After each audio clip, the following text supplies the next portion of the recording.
Par ici. Quelle ascension. E così bello qui. C'est ici que ton ordre est né? Il est né il y a des milliers d'années, mais c'est ici qu'il a pu renaître. Grâce à l'homme dont tu parlais, Altaïr? Altaïr ibn Lahad. Il a réformé l'ordre, et il nous a libérés. Il a compris qu'il fallait abandonner cette forteresse. C'était devenu un symbole d'arrogance, un point de ralliement pour nos ennemis. Et l'idée de la capuche menaçante, ça aussi, ça vient de lui? Tu as parlé d'un credo. De quoi s'agit-il? Rien n'est vrai. Tout est permis. C'est plutôt cynique. Oui, s'il s'agissait d'une doctrine. Mais ce n'est qu'un constat de l'état naturel des choses. Dire que rien n'est vrai, c'est prendre conscience que les fondements de la société sont fragiles. Et que nous devons guider notre civilisation. Dire que tout est permis, c'est comprendre que nous sommes les architectes de nos actes. Et que nous devons en assumer les conséquences.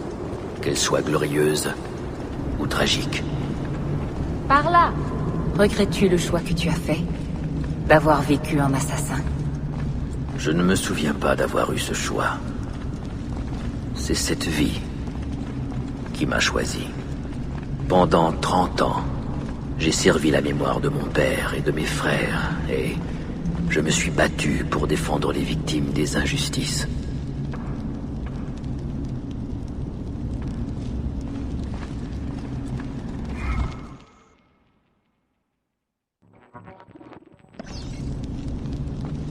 Je ne le regrette pas. Mais il est temps que je vive pour moi. Que j'abandonne cette vie. Que je lâche prise.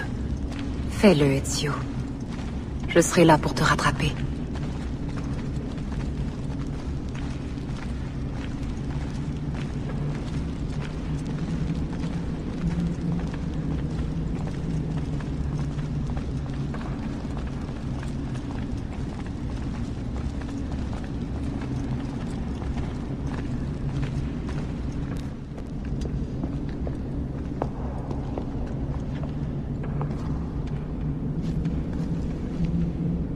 Ma route s'achève ici.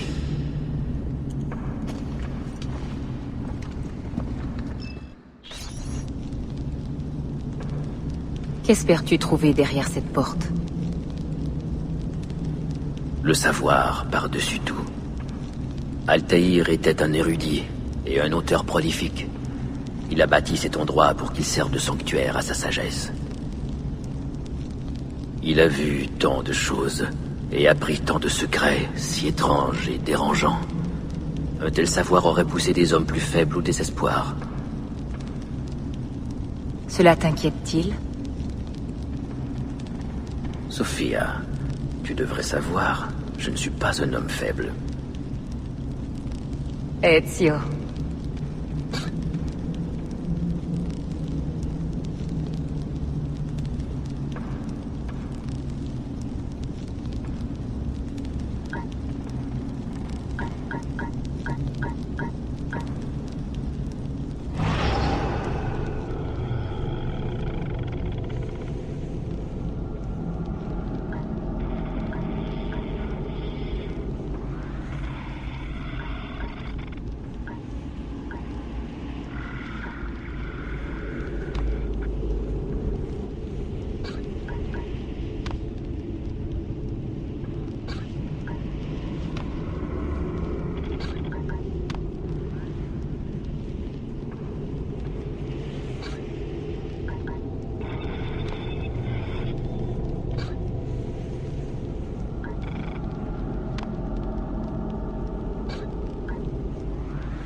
Tu as intérêt à ressortir vivant.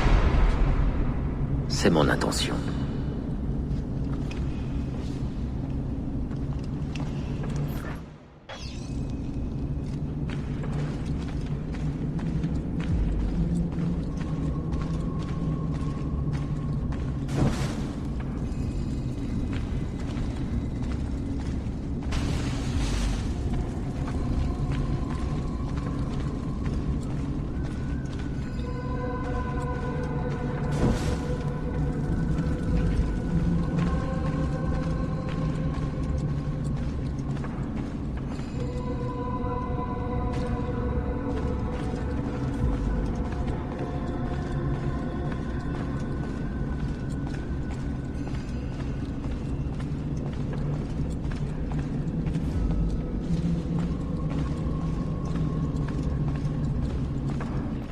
Aucun livre. Aucune révélation. Il n'y a que toi, fratello mio.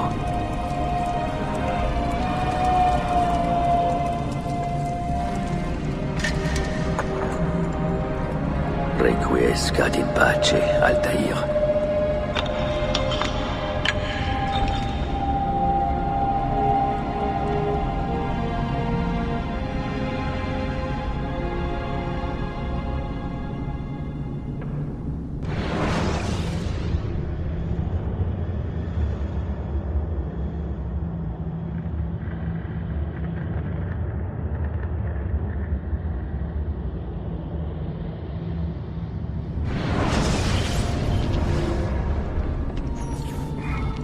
Est-ce que tu t'es occupé de mes livres?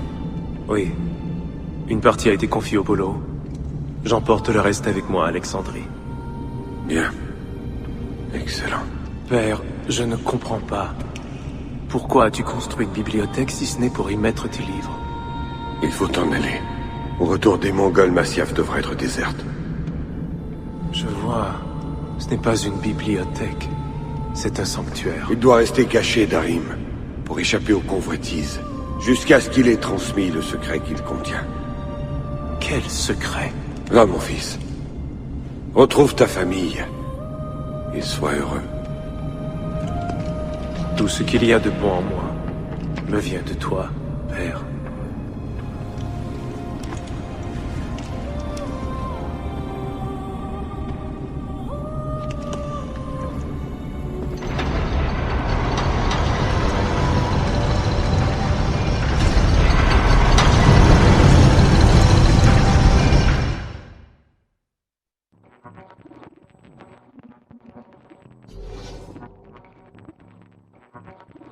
La sagesse s'accompagne de douleur. Celui qui recherche le savoir décuple la souffrance. Que te dit-elle? Que vois-tu? Des visions et des messages étranges de ceux qui étaient là avant nous. Leur gloire et leur perte. Mais que nous arrive-t-il, Altaïr? À notre famille? Que dit la pomme? Qui étaient ceux qui nous ont précédés? Pourquoi sont-ils venus?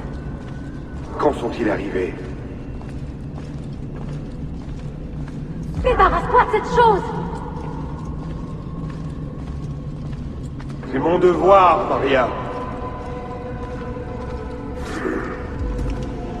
Si on te le demande, dis que j'ai caché la pomme loin d'ici. Dis que je l'ai envoyé à Chypre ou à Cipango ou que je l'ai jeté à la mer. Fais en sorte qu'il ne vienne pas ici. Personne ne doit trouver cette pomme. Le moment n'est pas encore venu.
Un autre artefact? Non. Tu resteras ici. J'en ai assez vu pour toute une vie.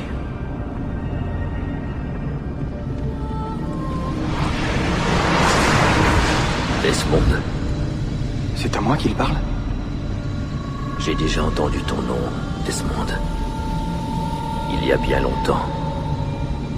Depuis, il hante mon esprit, comme le souvenir d'un vieux rêve. Je ne sais pas où tu es, ni comment tu peux m'entendre. Mais je sais que tu m'écoutes.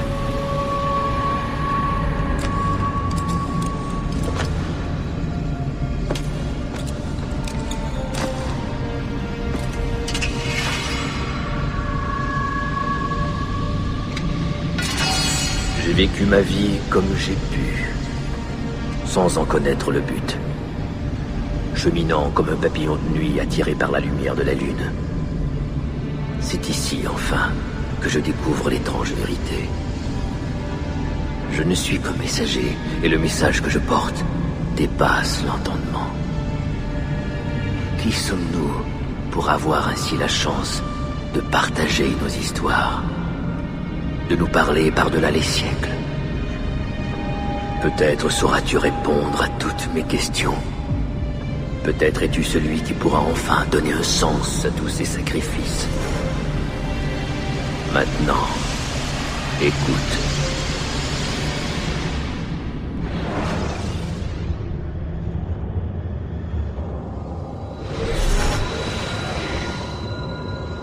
Est-ce que tu m'entends, entité? Est-ce que tu me vois? Ah, te voici. Bien. Un endroit bien singulier, ce nexus temporel. Je n'entends rien à tous ces calculs. Cela a toujours été le domaine de Minerve. Tu te poses encore bien des questions. Qui étions-nous? Que sommes-nous devenus? Qu'attendons-nous de toi? Tu auras bientôt les réponses. Alors écoute-moi et tu comprendras. Avant ou après sa fin, nous avons tout fait pour sauver le monde. Nous avons construit de nombreux sanctuaires, chacun dédié à une méthode de sauvegarde. Ils furent bâtis sous terre pour les protéger de la guerre qui faisait rage à la surface, mais aussi par précaution, au cas où nos efforts seraient vains. Le savoir de chaque sanctuaire a été transmis en un lieu unique.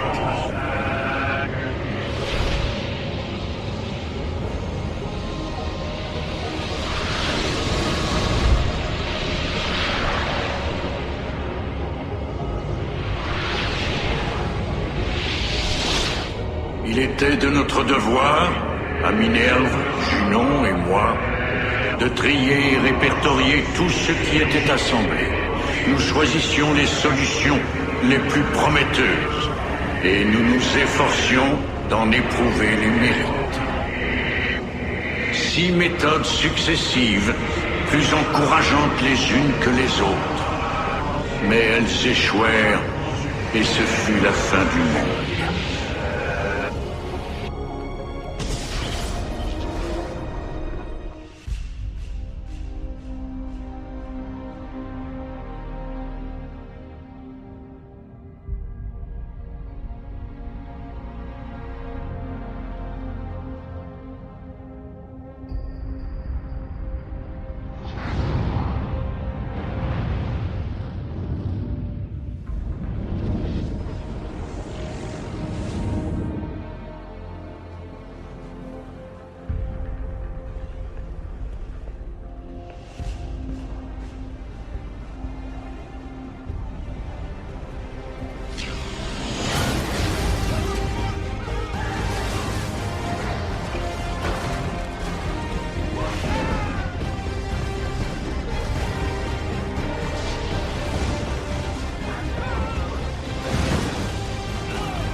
La terre a tremblé pendant des jours. Les incendies ont fait rage des semaines.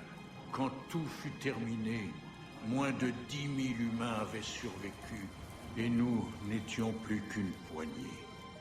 Alors nous avons travaillé ensemble pour reconstruire et renaître. Écoute, il faut y rendre. Là où nous avons travaillé. Travaillé et tout perdu. Retiens ces mots. Puisse-t-il passer de ta tête à tes mains. Ainsi tu réussiras à ouvrir la voie. Mais fais attention. Rien n'est encore fixé. J'ignore toujours comment cela finira. Autant à mon époque qu'à la tienne.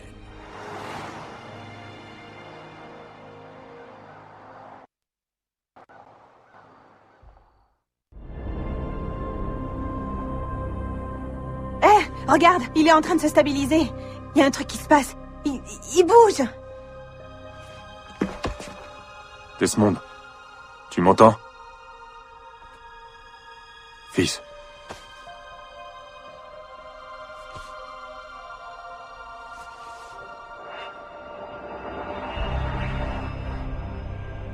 Je sais ce qu'on doit faire maintenant.